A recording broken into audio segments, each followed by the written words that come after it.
our money.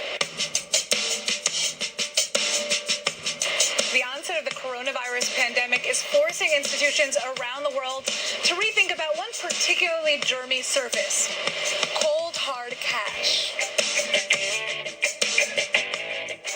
This is going to be hard to hear, but according to multiple studies, microorganisms found living on the surface of cash and even credit cards range from mouth and vaginal bacteria to flu-like viruses. But what if you can make your daily purchases without touching a thing?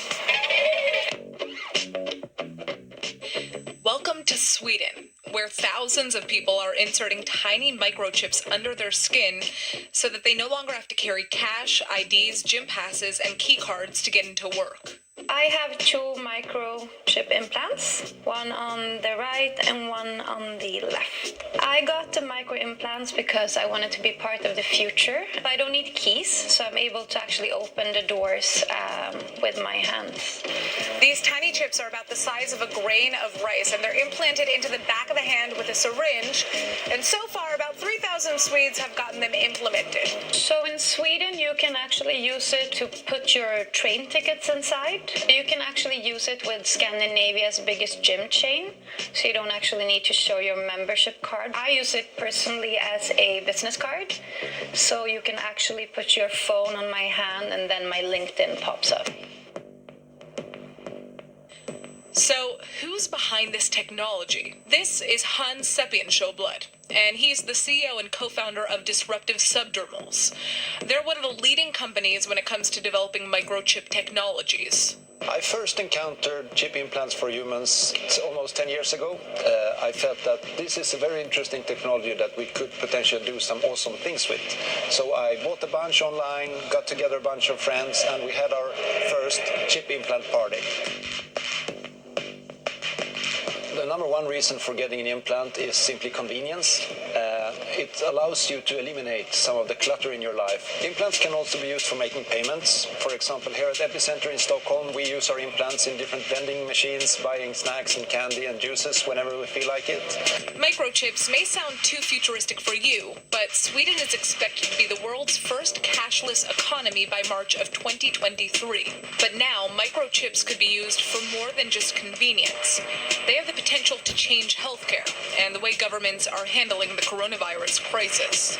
I am convinced that smart implants will provide a marvelous value to people who suffer from different health conditions and need to be able to log their vital parameters on a regular basis.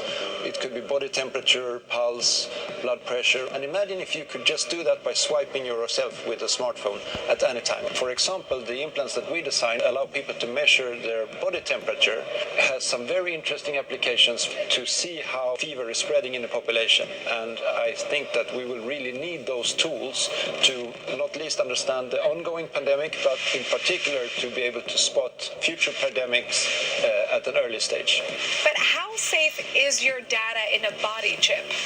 So I'm not particularly concerned about the hacking dimension of implants, because ultimately the processing of data doesn't happen in the implant. It's simply a sensor platform.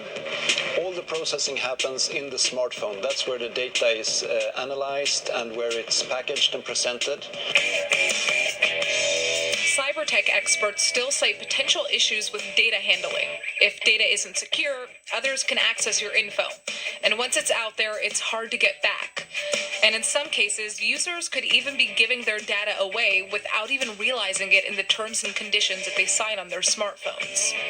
But with the way technology is headed, we could see a future where microchip implanting becomes the norm.